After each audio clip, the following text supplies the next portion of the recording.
आप सबका स्वागत है बैंक साथी चैनल पर। आज हम कवर करने वाले हैं फर्स्ट वीक ऑफ फेब का नेशनल अफेयर्स कवर करेंगे। मैंने ऑलरेडी आपको बैंकिंग अवेयरनेस जो है पढ़ा दिया हुआ है और अब जो है हम इस वाले वीडियो में जो है नेशनल अफेयर्स कवर करेंगे। और आपको दिख रहा होगा जो कंटेंट है ये टेबुलर फॉर्म में है। और टेबुलर फॉर्म में देने का कारण यही है कि आप जब मंथली कवर करते हो या जब आप रिवीजन करते हो तो आपको टेबुलर फॉर्म में पढ़ने में हेल्प होता है। तो हम क्यों ना अभी से जो वीकली वाला करंट अफेयर्स हम यहीं से जो है हम टेबुलर फॉर्म में पढ़ते हुए चले। तो विदाउट वेस्टिंग इन टाइम हम चलते अप्रूवल से तरफ जो कि नेशनल तरफ से आता है। तो कैबिनेट ने अप्रूव किया कि नेशनल क्रिटिकल मिनरल मिशन जो है बनाया जाए, जिसके अंतर्गत बोला जा रहा है 16,300 करोड़ रुपए जो है एलोकेशन होगी। और ये एलोकेशन जो है 7 साल 7 साल में जो है 34,300 करोड़ तक हो जाएगी। ठीक है, तो अभी के लिए जो है 16,300 करोड़ रखा है और बाद में जो है इसकी एलोकेशन बढ़ भी सकती है। इस मिशन के बारे में ज़्यादा डिटेल में है नहीं चीज़ें, और ज़्यादा आएंगी तो हम आगे कवर करेंगे। अभी आपको याद रखना है कि ये मिशन काम क्या होने वाला है।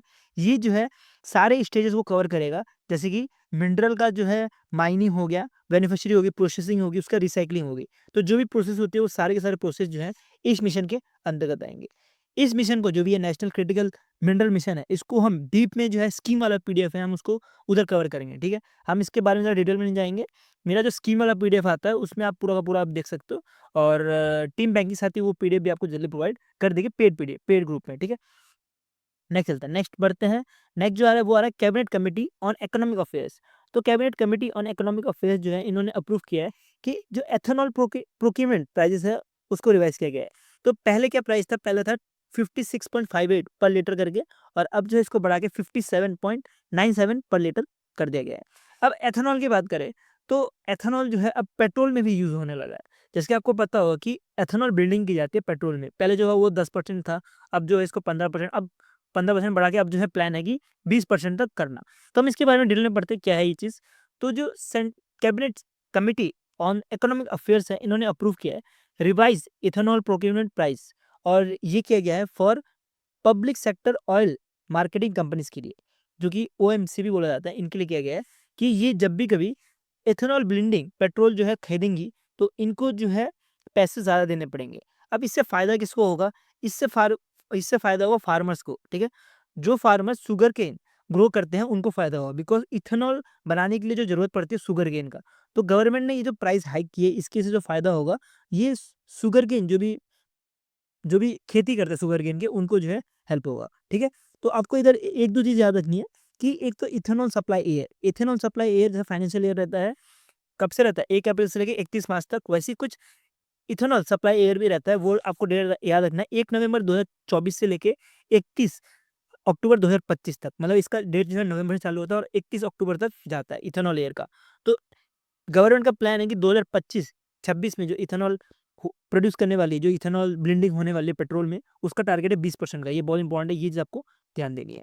ठीक है, तो मैंने आपको जो इंपॉर्टेंट पॉइंट्स वो मैंने आपको ऑलरेडी दिए हुए हैं और मैंने आपको इस वाले वीडियो में वो कवर भी करवा दिए हैं। नेक्स्ट चलते हैं, नेक्स्ट पिनाका रॉकेट के ऊपर पढ़ते हैं। तो पिनाका रॉकेट के ऊपर आप अगर पहले से करंट अफेयर्स पढ़ रहे हो तो पिनाका रॉकेट के बारे में आपको ऑलरेडी पता होगा। तो आप इमेज से ये देख सकते हो पिनाका रॉकेट दिखता कैसा है। तो पिनाका रॉकेट एक तरह से मूवेबल रॉकेट है, जो कि ट्रक जैसे कि आप देख सकते हो आर्मी का ट्रक है, इसमें जो है इनबिल्ड है। इसके अंतर्गत टोटल 6 बैरल होता है। सब 2 देख सकते हो ना, इसके अंदर 6 होंगे, इसके अंदर 6 होंगे, 6 बैरल्स होते हैं जो कि अटैक कर सकते हैं। ठीक है, तो मतलब मूवेबल है। तो जब भी कभी कोई जेट ऊपर से उड़ रहा हो, मान लेते हैं हम जेट यहाँ से उड़ रहा है, तो यहाँ से ये सरफेस टू एयर अटैक कर सकता है। ठीक है, तो सरफेस से ये एयर पे जो है अटैक कर सकता है ये पिनाका रॉकेट। तो इसके लिए जो है कैबिनेट कमिटी ऑन सिक्योरिटी, जो कि अंडर आता है प्राइम मिनिस्टर नरेंद्र मोदी जी के, तो इन्होंने अप्रूव किया है 10,000 प्लस करोड़ का प्रोजेक्ट। और ये प्रोजेक्ट किसको दिया है वो बहुत ज़्यादा इंपॉर्टेंट है। ये प्रोजेक्ट दिया है इंडियन आर्मी के लिए, जो पिनाका रॉकेट है इसको प्रोक्योरमेंट करने के लिए। तो पिनाका रॉकेट की बात करें तो पिनाका रॉकेट जो है 2 कंपनीज बनाती है, या तो 2 ऑर्गेनाइजेशन जो है बनाती है, मैन्युफैक्चर करती है। एक ऑर्गेनाइजेशन है म्यूटेशन इंडिया लिमिटेड, जो कि पुणे बेस्ड है, और दूसरा है, मैंने ऑलरेडी आपको इसके बारे में पढ़ा हुआ है, जिसके से आपको इधर आपको बोर्ड में नहीं दिख रहा होगा। ठीक है, तो दूसरा जो है वो है इकोनॉमिक एक्सप्लोसर लिमिटेड, तो ये जो है नागपुर बेस्ड है। ठीक है, तो ये दोनों कंपनी जो है पिनाका रॉकेट बनाती है। और अब जो है इनको कुछ 10,000 करोड़ प्लस का जो है पिनाका रॉकेट बनाने के लिए अप्रूवल मिल गया है by the cabinet committee on security की तरफ से। तो ये पिनाका रॉकेट किस लिए बनाया जा रहा है? ये बनाया जा रहा है इंडियन आर्मी के लिए, और मैंने आपको ऑलरेडी पिनाका रॉकेट के बारे में सब कुछ बता दिया है। नेक्स्ट चलते हैं, नेक्स्ट आ रहा है मिनिस्ट्री ऑफ ट्रिब्यूनल अफेयर्स। ठीक है, ministry of tribal affairs ministry of tribal affairs ने जो है अप्रूव किया है 100 उड़ीसा के विलेज बनने वाला है जिनको डायरेक्ट फंड मिलेगा फॉर फॉरेस्ट प्रोटेक्शन। तो फॉरेस्ट को प्रोटेक्शन करने के लिए जो है गवर्नमेंट ये पैसा देने जा रही है। और गवर्नमेंट में कौन सी मिनिस्ट्री आपको ध्यान रखनी है, मिनिस्ट्री ऑफ ट्राइबल अफेयर्स जो है ये पैसा देगी। तो ये किसके अंतर्गत दी जाएगी, ये दी जाएगी प्रोजेक्ट एप्रिशियल कमेटी के अंतर्गत दी जाएगी। और जैसे मैं आपको बताया कि 100 विलेजेस जो है उड़ीसा के इसमें कवर रहेंगे अंडर द फेज 1। ऐसा फेज 2 भी हो सकता है। तो ये जो है फेज 1 के अंतर्गत जो है अभी 100 जो है विलेजेस ऐड होंगे। और उसके बाद जो है आगे और भी चीज़ें और भी विलेजेस ऐड होंगे। अगर बात करें, ये फेज़ 1 है, ये होता है, ये आता है under the forest right act 2006 के अंतर्गत। इसके अंदर बोला गया था टोटल 400 विलेजेस को कवर किए जाएंगे, लेकिन उसके हिसाब से तो अभी बहुत कम, मतलब मान लीजिए कि 400 के हिसाब से सिर्फ 100 विलेजेस जो है अभी इसको कवर करने वाली है। ये जो भी लॉन्च किया गया है प्रोजेक्ट अप्रेजल कमेटी के द्वारा, ठीक है। तो ये बहुत कम है। पर आपको ये याद रखना है कि पहले जो था वो 400 विलेजेस कवर करने वाले थे, लेकिन अब जो है 100 विलेजेस ही कवर होने वाले हैं। नेक्स्ट चलते हैं, नेक्स्ट इंपॉर्टेंट है कि फंडिंग और इम्प्लीमेंटेशन कौन करने वाला है। तो बोला जा रहा है कि इसके लिए जो फंडिंग मिलने वाली है वो 16 करोड़ रुपए फंडिंग मिलेगी। और बोला जा रहा है 15 लाख पर विलेज पर ईयर जो है दिया जाएगा। और ये डायरेक्टली जो भी पैसा है ये डायरेक्टली जाएगा ग्राम सभा अकाउंट के पास। और जो टेक्निकल एजेंसी है उनको 1 लाख रुपए मिलेगा, जो भी मैनेजमेंट प्लान है उसके लिए। तो ये आपको पूरा का पूरा डिटेल मैंने आपको प्रोवाइड कर दिया है। और आपको कहीं दूसरी जगह आपको भटकने की ज़रूरत नहीं, आपको यहाँ भी सारा का सारा जो है आपको चीज़ें मिल जाएगी। जैसे कि एलोकेशन कितनी है, 16 करोड़ की एलोकेशन है। उसके बाद 15 लाख रुपए करके पर ईयर, पर विलेज पर ईयर जो है देने का काम करेगा अंडर दिस स्कीम। और बोला जा रहा है कि जो टेक्निकल एजेंसी है इनको जो है 1 लाख रुपए जो है मिलेंगे for the plan management planning के लिए। और ये जो भी पैसा है ये कहाँ पे जाएगा, ये जाएगा ग्राम सभा अकाउंट में, ठीक है। तो ये आपको दिख रहा होगा, ये सिर्फ 4 लाइन है, आपको बहुत सारे इंपॉर्टेंट पॉइंट्स यहाँ पे यहीं से मिल जाएंगे। और जो क्वेश्चन पूछे जाते हैं, जो बोला जाता है इन डेप्थ जो है बोला जाता है, ये क्वेश्चन पूछा जाता है, तो ये यही से पूछा जाता है, यही से आपको घुमा फिरा के कुछ ना कुछ उल्टे-फुल्टे क्वेश्चन पूछे जाते हैं, ठीक है। नेक्स्ट चलते हैं, नेक्स्ट अब तो हमने अप्रूवल्स पढ़ लिया, अब लॉन्चेस के ऊपर बढ़ते हैं। तो लॉन्चेस के ऊपर बढ़े तो पहला लॉन्च है आ रहा है, प्राइम मिनिस्टर नरेंद्र मोदी ने लॉन्च किया है 38 नेशनल गेम्स, जो कि देहरादून उत्तराखंड में हो रहा था। तो ये कहाँ पे किया गया है, Rajiv Gandhi international cricket stadium में इसको किया गया है। जिसके अंतर्गत आपको थीम याद रखनी है, इसकी थीम है ग्रीन गेम्स। तो ग्रीन गेम जो है इसकी थीम है। इसके अंतर्गत भी जो योगा और मलखंभ है, इसको जो है पहली बार इधर इंट्रोड्यूस भी किया गया है इस नेशनल गेम में। ये भी इंपॉर्टेंट है, आपको ये पॉइंट भी ध्यान देना है। और ऐसा ही बोला जा रहा है इसमें कुछ स्पोर्ट्स फॉरेस्ट जो है इसमें भी इंक्लूड रहने वाला है। और इसमें कुछ 10,000 जो है एथलीट और गेस्ट जो है इसमें आने वाला है। और बोला जा रहा है इसमें जो भी मेडल और सर्टिफिकेट मिलेगा वो जो है इको फ्रेंडली रहने वाला है, जो कि बायोडिग्रेडेबल मटेरियल से बना होगा। ये ज़्यादा इंपॉर्टेंट पॉइंट्स होते नहीं है, लेकिन आपको तब भी एक बार आँख घुमा लेना है। आपके लिए जो इंपॉर्टेंट है वो थीम है और कौन सा जो है गेम इसमें इंक्लूड होने वाला है। और 37 नेशनल गेम्स की बात करें तो ये जो है गोवा में पिछली बार हुआ था, और अब जो है उत्तराखंड में देहरादून में होने जा रहा है, ठीक है। नेक्स्ट अभी हम प्राइम मिनिस्टर नरेंद्र मोदी की बात कर रहे हैं, तो नेक्स्ट भी प्राइम मिनिस्टर नरेंद्र मोदी के एक लॉन्चेस कवर कर लेते हैं। तो प्राइम मिनिस्टर नरेंद्र मोदी ने लॉन्च किया है Utkarsh Odisha, make in Odisha conference 2025। और इसका काम रहने वाला है कि उड़ीसा को टॉप 5 इकोनॉमिक स्टेट बनाना है इंडिया का 2036 तक, 2036, ठीक है। 2036 तक जो है इसको as a top 5 economic state बनाने का काम होने वाला है। और ये जो है टोटल 2 दिन का इवेंट था। और इसके अंतर्गत बहुत से लीडर, इन्वेस्टर, पॉलिसी मेकर आए थे। टोटल 16 प्लस कंट्रीज से, बहुत बड़ा नंबर है, 16 प्लस कंट्रीज से आए थे। इसमें से कुछ जो है इंपॉर्टेंट पॉइंट है वो आपको ध्यान देना है। इसमें से इंपॉर्टेंट है कि पार्टनर नेशन कौन थे। तो पार्टनर नेशन कौन-कौन से थे, जैसे सिंगापुर हो गया, मलेशिया हो गया, ऑस्ट्रेलिया हो गया। तो ये सारे के सारे जो है पार्टनर नेशन थे। और बाकी सारे जो भी डेलीगेट्स आए थे उन्होंने डिस्कस किया था कि कैसे जो है उड़ीसा को इंडिया का 2036 तक, मतलब 2036 तक जो है as a 5th largest economic state बना पाए। और इसके अंदर बोला भी जा रहा है कि उड़ीसा गवर्नमेंट जो है टोटल इन्वेस्टमेंट करने वाली है 16 लाख करोड़ रुपए का। और इसके अंतर्गत कुछ 593 इंडस्ट्रियल प्रोजेक्ट बनाने का काम करेगी। अब कुछ एग्रीमेंट्स पढ़ लेते हैं जो कि एग्जाम के लिए इंपॉर्टेंट हो सकता है। कुछ एग्रीमेंट जो है एग्जाम में पूछा जा सकता है, उसको भी हम कवर कर लेते हैं। जैसे कि पहली एग्रीमेंट साइन हुई है जुपिटर इंटरनेशनल लिमिटेड, जो कि कोलकाता बेस्ड है, इनकी तरफ से। तो इन्होंने एग्रीमेंट साइन किया जिसके अंतर्गत बोला गया, उड़ीसा गवर्नमेंट के साथ साइन किया, जिसके अंदर बोला गया कि ये जो है इन्वेस्ट करने वाला है 2005 करोड़, 2005 करोड़, जो कि हेल्प करेगा जो सोलर सेल है या मॉड्यूल है उसका मैन्युफैक्चरिंग फैसिलिटी बनाने का। ठीक है। तो ये जो जुपिटर इंटरनेशनल है, ये एक तरह से सोलर सेल और मैन्युफैक्चरिंग फैसिलिटी बनाने का काम करेंगी उड़ीसा में, ठीक है। और दूसरा जो है वो आपको याद रखना है, पीटीसी इंडस्ट्रियल, जो कि लखनऊ बेस्ड है। तो इन्होंने बोला है ये जो है titanium sponge manufacturing for air space clay बनाने का काम करेंगी, ये तरह फैसिलिटी बनाने का काम करेगी। नेक्स्ट आईएमएम संबालपुर और वर्ल्ड स्किल चैम्बर जो भुवनेश्वर में है। तो ये इन्होंने ऐसा कुछ अमाउंट डिसाइड नहीं किया कि कितना जो है अमाउंट जो है देने वाले, बट इन्होंने बताया ये जो है स्किल ट्रेनिंग देने का काम करेगी वुमेन्स को। तो ये जो है वुमेन्स को जो है स्किल ट्रेनिंग देने का काम करेगी। नेक्स्ट चलते हैं, इसके बाद भी बहुत ज़्यादा इंपॉर्टेंट न्यूज़ है जो कि Indian software product industry round table से आ रहा है। तो इन्होंने जो है लॉन्च किया है priority sector lender association of India. जैसे आपको इस वर्ड से तो समझ आ ही गया होगा, प्रायोरिटी सेक्टर। जो प्रायोरिटी सेक्टर कौन-कौन से, जैसे एग्रीकल्चर हो गया, स्कूल हो गया, फिर हॉस्पिटल्स हो गया, जिसको पैसे की नीड है और गवर्नमेंट जो है उनको सपोर्ट करती है, ठीक है। तो जो भी प्रायोरिटी सेक्टर लैंडिंग है उनके लिए एक एसोसिएशन बनाया है, जिसको हेड कर रहे हैं प्रियस्तिमा गुआ, जो कि एज़ अ सीईओ रहने वाले हैं इस एसोसिएशन के। तो इनका काम क्या होने वाला है, तो ये जो है लोन अवेलेबल कराएँगे बैंक्स और एनबीएफसीज़ को, ठीक है। जो प्रायोरिटी सेक्टर लैंडिंग में जो लोन है वो अवेलेबल कराने का काम कराएगा इन priority sector lending association of India का। और इसकी बात करें, इसको हम अगर और ज़रा डीप में पढ़े तो इसमें आपको पता लगेगा क्रेडिट जो है डिसबर्समेंट जो देने वाली है ये, वो डबल रहेगा एज़ कम्पेयर टू जो पहले देती थी, ठीक है। तो पहले जो 64 ट्रिलियन तक देती थी और अब जो है 130 ट्रिलियन तक देगी इन 3 टू 5 ईयर्स में।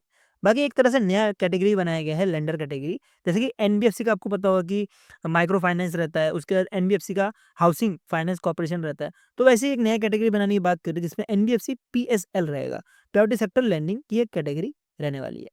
और अगर इसके बारे में हम पढ़े कि प्रायोरिटी सेक्टर लेंडर एसोसिएशन है क्या, एक तरह का ये नॉन प्रॉफिटेबल ऑर्गेनाइजेशन है जो कि लोन देने का काम करती है अंडर दी आरबीआई का जो पीएसएल गाइडलाइन है उसके अंतर्गत। इसमें जो है फाउंडिंग मेंबर आपको मिलेंगी अग्रो कैपिटल लिमिटेड जो कि इंडिया बेस्ड है, और दूसरा जो आपको यहाँ से और 2-3 नाम मिल रहे होंगे, फिनोलाइन, उसके बाद ग्रेड वेंटेज, उसका ग्रेड ग्रोथ कैपिटल। तो ये सारे जो है एज़ अ फाउंडिंग मेंबर की तरह है पीएसएलएआई के, ठीक है। तो ये भी पॉइंट इंपॉर्टेंट है, इसको भी आपको ध्यान देना है। अगर आरबीआई की बात करें तो आरबीआई ने बोला है कि जो भी बैंक्स हैं उनको जो है एडजस्टेड नेट बैंक क्रेडिट जो है वो 40% रखना है for the priority sector lending, और जो स्मॉल या तो पेमेंट बैंक है उनको जो है इसको 75% तक रखना पड़ता है। ये थोड़ा स्टैटिक का पार्ट है, अब स्टैटिक में आपने ऑलरेडी इसको पढ़ा होगा, तो हम इसके ऊपर ज़्यादा डीप में नहीं जाएंगे। नेक्स्ट चलते हैं, नेक्स्ट आ रहा है ministry of information and broadcasting तरफ से। तो इन्होंने जो है एक तरह से वेव्स बाजार जो है लॉन्च किया है।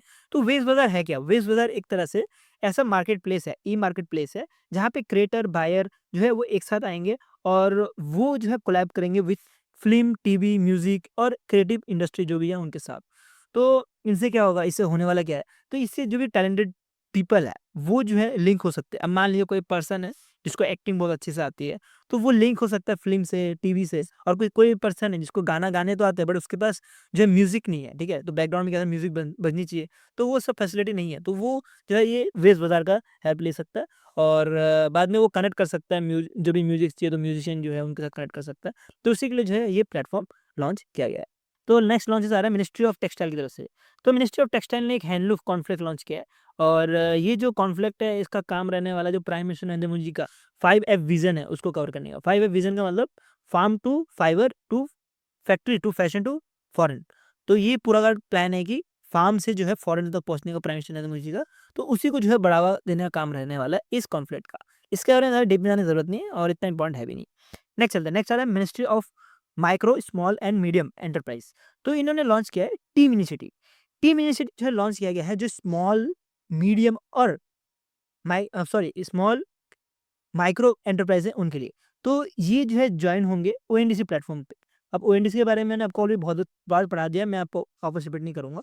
तो ministry of micro, small and medium enterprise ने पार्टनर किया है open network for digital e-commerce के साथ, और ये दोनों मिलके जो है लॉन्च करने जा रहे हैं टीम इनिशिएटिव। और टीम इनिशिएटिव की बात करें तो इसमें जो है बजट लगने वाली है 277.35 करोड़ का जो है बजट रहने वाला है और ये टोटल 3 साल के लिए दिए जाएँगे। और इसके अंदर बोला जा रहा है total 5 lakh small and micro जो एंटरप्राइज़ है उसको कवर करने का काम करेगा, जिसमें जो 50% जो है इसमें वुमेन बिज़नेसेस रहने वाला है। और जैसे कि मैंने आपको बताया कि एमएसई के साथ जो है ये कवर करवाएगा जो एमएसई है, एमएसएमई है, इनको भी कवर करवाएगा, ठीक है। और टीम इनिशिएटिव की बात करें तो टीम इनिशिएटिव जो है एक तरह से सब स्कीम है अंडर द वर्ल्ड बैंक का जो एक प्रोग्राम है, जो कि एमएसएमई को ही हेल्प करता है। Rising and escalating MSME performance, जिसको रैम्प प्रोग्राम भी बोला जाता है। तो ये रैम्प प्रोग्राम के अंदर ये टीम इनिशिएटिव आता है, और ये जो है टीम इनिशिएटिव वुमेन्स ओन जो एमएसएमई है इनको ज़्यादा फोकस करता है, जो कि टायर 2 और टायर 3 सिटीज़ में है। तो इम्पोर्टेंट है कि जो वुमेन ओन एमएसएमई है इनको ज़्यादा हेल्प करता है ये टीम इनिशिएटिव। और आपको टीम का जो है फुल फॉर्म पता होना चाहिए, trade enablement and marketing initiative, इसका फुल फॉर्म भी आपको याद रखना है, ठीक है। तो बहुत इंपॉर्टेंट है, इसका फुल फॉर्म भी आपको याद रखना है। नेक्स्ट चलता है, नेक्स्ट आ रहा है मिनिस्ट्री ऑफ रेलवे की तरफ से। तो मिनिस्ट्री ऑफ रेलवे ने एक तरह से सुपर ऐप लॉन्च किया है। मैंने ऑलरेडी आपको सुपर ऐप पढ़ाया हुआ है, जिसमें आपको मैंने बताया था कि यस बैंक ने एक सुपर ऐप लॉन्च किया जिसके अंतर्गत बहुत सारे फैसिलिटी है। तो वैसे ही एक तरह से सुपर ऐप है जिसमें बहुत सारी चीज़ें रहने वाली है, जहाँ पे आपको मान लीजिए सुपर ऐप होता क्या है, इसका एग्जाम्पल मैंने ऑलरेडी दिया हुआ है, एक और बात दे देता हूँ। सुपर ऐप होता है वो ऐप जिसमें आपको सब कुछ मिले, मतलब आपको म्यूजिक मिले, जहाँ आपको वीडियो मिले, जहाँ आपको फूड ऑर्डर करने की ऑप्शन मिले, जहाँ आपको शॉपिंग करने का ऑप्शन मिले, मतलब सब कुछ सब आपको एक ही ऐप में मिल जाए, तो उसको बुलाते हैं सुपर ऐप। तो वैसे ही एक सुपर ऐप लॉन्च किया गया है बाय मिनिस्ट्री ऑफ रेलवे, जो कि एक तरह से वन स्टेप सॉल्यूशन होने वाला है फॉर रेलवे सर्विसेज। अब रेलवे सर्विसेज कैसे, जैसे आपको टिकट बुक करना है वो हो सकता है, फूड बुकिंग करनी है वो हो सकती है, पीएनआई स्टेटस चाहिए वो हो सकती है, या बहुत सारी चीज़ें जो है एक साथ मिला के जो है ये सुपर ऐप बनाया है, जिसका नाम है स्वारेल। तो स्वारेल को जो डेवलप किया गया है bye centre of railway information system के द्वारा। ये चीज़ आपको ध्यान देनी है, ये बहुत इंपॉर्टेंट पॉइंट है। और इससे ज़्यादा आपको ज़्यादा डीप में जाने की ज़रूरत नहीं है। ज़्यादा डीप में जाओगे तो फिर आप ज़्यादा कन्फ्यूज़ होंगे, और एग्ज़ाम से रिलेवेंट हमें कंटेंट बनना है, उससे ज़्यादा बाहर पढ़ना भी नहीं है, ठीक है? तो इतना ही पढ़ो काफ़ी है।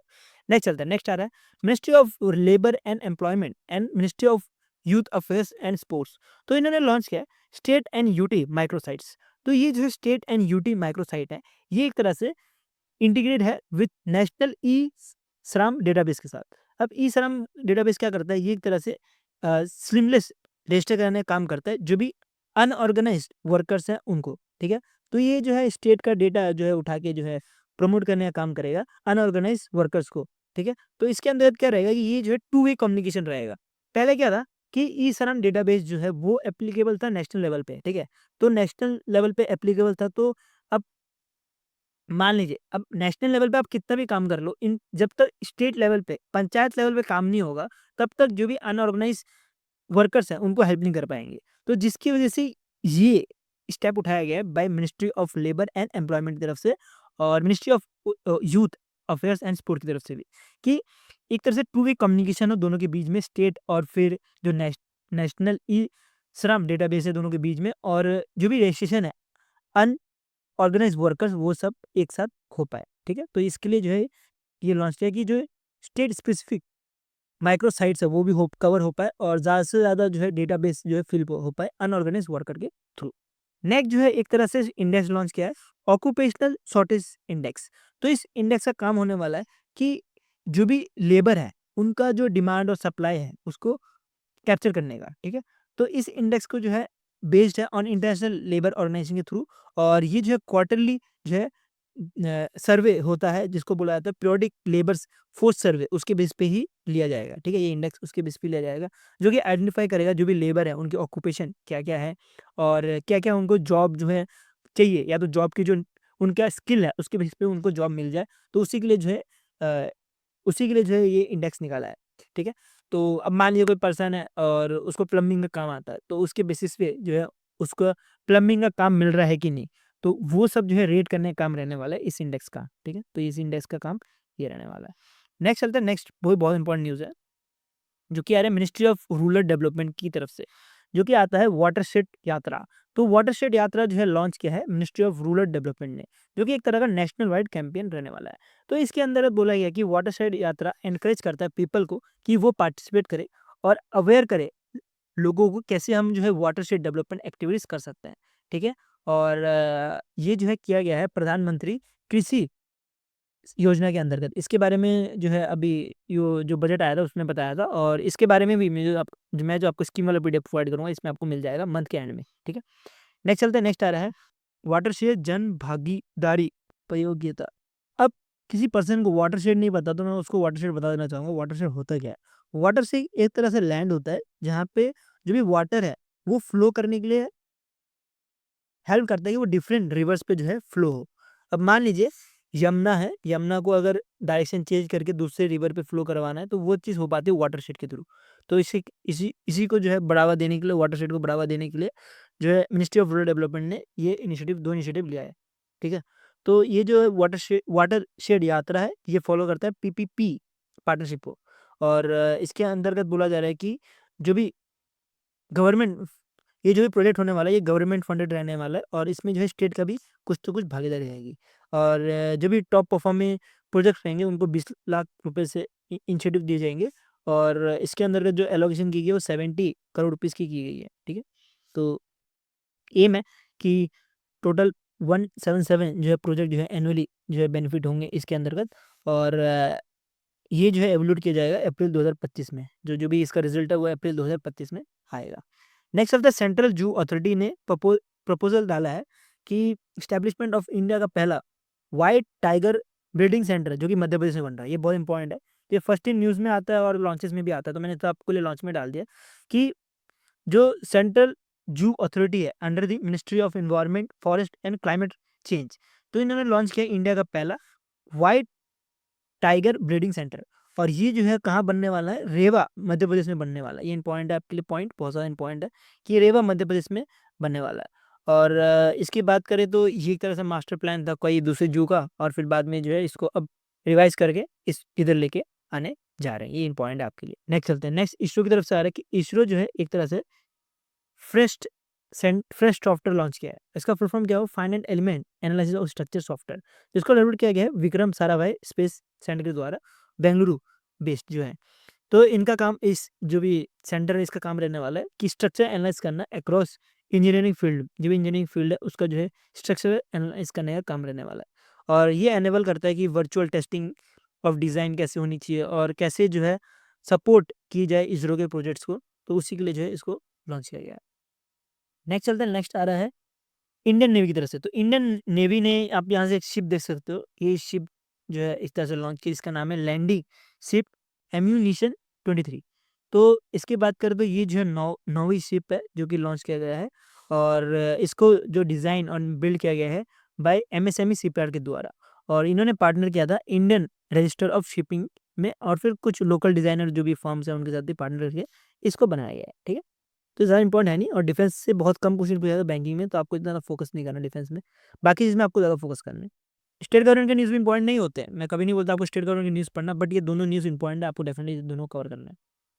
तो चलते हैं, पहले तो गुजरात का न्यूज़ पढ़ते हैं कि गुजरात गवर्नमेंट ने लॉन्च किया है Sensex FNO contract in India. तो ये क्या है? ये एक तरह से इंडियन इंटरनेशनल एक्सचेंज, जो कि इंडिया का पहला स्टॉक में मार्केट इंटरनेशनल एक्सचेंज होने वाला है गिफ्ट सिटी गांधीनगर में, उसको लॉन्च किया है। और ये गुजरात के जो सीएम है भूपेंद्र पटेल, इन्होंने इसको लॉन्च किया, ठीक है? तो ये जो है अलाउ करेगा कि जो भी इन्वेस्टर है वो ट्रेड कर सकते हैं बम्बई स्टॉक एक्सचेंज में, और वो कर पाएंगे यूएस डॉलर में, ठीक है? ये बहुत बड़ी बात है कि मुंबई स्टॉक एक्सचेंज में रूपी ना यूज़ करके जो है यूएस डॉलर जो है यूज़ करते हुए ट्रेड कर सकते हैं बॉम्बे स्टॉक एक्सचेंज में। और ये चीज़ जो है हो पाई है by launching the Sensex FNO contract on Indian International Exchange के द्वारा, ठीक है? तो इस कॉन्ट्रैक्ट की बात करें तो ये ट्रेड होगा टोटल 22 घंटे डेली। और इसके अंतर्गत बोला गया कि पॉइंट पॉइंट की जो भी पार्टिसिपेंट है उनको इंडिया की पैन कार्ड की ज़रूरत नहीं है। तो इसका मतलब जो एनआरआईज रहेंगे उनके लिए भी एप्लीकेबल है, जो फॉरेनर है वो उनके लिए भी एप्लीकेबल है। और वो भी जो है बम्बई स्टॉक एक्सचेंज में जो है ट्रेड कर पाएंगे आफ्टर लॉन्चिंग दिस एफएनओ, ठीक है? तो एफएनओ होता क्या है? एफएनओ रहता है फ्यूचर एंड ऑप्शंस। तो एक तरह का फाइनेंशियल डेरिवेटिव है जिसमें अलाउ किया जाता है इन्वेस्टर को कि वो ट्रेड कर पाए एट प्री डिटरमाइंड प्राइस। अब कोई प्राइस है, मान लीजिए कोई शेयर है, मान लेते 10 रुपये का शेयर है, ठीक है? तो उसने क्या किया कि पहले एफएनओ ऑप्शन के द्वारा उसने 10 रुपये में ही वो शेयर खरीद लिया। उसके नेक्स्ट दिन में जो शेयर है वो बढ़ के हो गया 12 रुपये। तो अब उसको 12 रुपये देने की जरूरत नहीं है, वो 10 रुपये में ही वो शेयर खरीद सकता है। तो उसको बोला जाता है फ्यूचर एंड ऑप्शन फीचर, ठीक है? तो ये जो फ्यूचर है आर कॉन्ट्रैक्ट टू बाय और sell an asset in a future date, वो बोलता है कि मैं इस दिन में खरीदूंगा तो उस डेट में खरीद सकता है। और ऑप्शन जो है वो एक तरह से राइट देता है कि बाय और sell at a set price, जो आपने सेट करके रखा है प्राइस उसी में जो है आप बाय भी कर सकते हो, सेल भी कर सकते हो, ठीक है? नेक्स्ट चलते हैं। नेक्स्ट हरियाणा गवर्नमेंट ने लॉन्च किया है सम्मान संजीवनी ऐप। तो ये जो है संजीवनी ऐप ये लॉन्च किया चंडीगढ़ में। और ये जो महिला का जो एक स्कीम है जो कि हरियाणा गवर्नमेंट चलाती है उसके अंतर्गत किया गया है। इसके अंदर बोला जा रहा है कि इस स्कीम के अंतर्गत सैंडी नैपकिन देने का काम करेंगे जो भी गर्ल 10 से 45 एज तक है। और ऐसा नहीं कि सबके लिए जो है अवेलेबल रहेगा, ये जो बिलो पॉवर्टी लाइन फैमिलीज हैं उन्हीं के लिए जो है ये स्कीम जो है एप्लीकेबल है और उसी के लिए जो है ये ऐप भी लॉन्च किया गया है। नेक्स्ट न्यूज़ में बढ़ते हैं तो नेक्स्ट न्यूज़ है फर्स्ट इन न्यूज़। तो फर्स्ट इन न्यूज़ की बात करें तो गुजरात का पहला बायोडाइवर्सिटी हेरिटेज साइट जो है बनाया गया है और ये बनाया गया है गिनिरी इनलैंड में। तो ये आप देख सकते हो कि कुछ ऐसे कुछ टाइप्स के जो है बर्ड्स मिलते हैं यहाँ पे।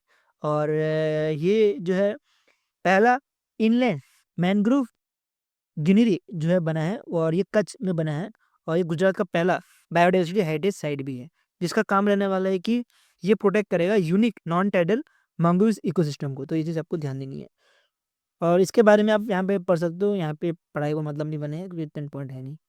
नेक्स्ट चलते हैं, नेक्स्ट इंपॉर्टेंट न्यूज़ है ये थोड़ा कि इंडिया का पहला कंपनी जो कि टाटा बना है जो कि डेवलप करने वाला है हाइड्रोजन ट्रांसपोर्ट पाइपलाइन। ठीक है, तो हाइड्रोजन ट्रांसपोर्ट पाइपलाइन जो है डेवलप करने वाला है टाटा स्टील लिमिटेड। तो टाटा स्टील लिमिटेड जो है इंडिया का पहला स्टील कंपनी बन चुका है जो कि डेवलप करने वाला है steel pipeline for hydrogen transport और ये किया जाएगा under the national hydrogen mission के अंतर्गत। तो ये जो भी हाइड्रोजन कंपोनेंट पाइपलाइन है ये प्रोसेस होगा मुंबई में। इसको मुंबई में जो कोपोली प्लांट है वहाँ पे जो है इसको मैन्युफैक्चर किया जाएगा और मैन्युफैक्चर तो उड़ीसा प्लांट में किया जाएगा लेकिन जो है प्रोसेस जो है इसका कोपोली प्लांट जो मुंबई में है उधर जो है किया जाएगा। नेक्स्ट चलते हैं, इंडिया का पहला एआई यूनिवर्सिटी जो है सेटअप किया गया महाराष्ट्र में और ये महाराष्ट्र गवर्नमेंट ने किया है।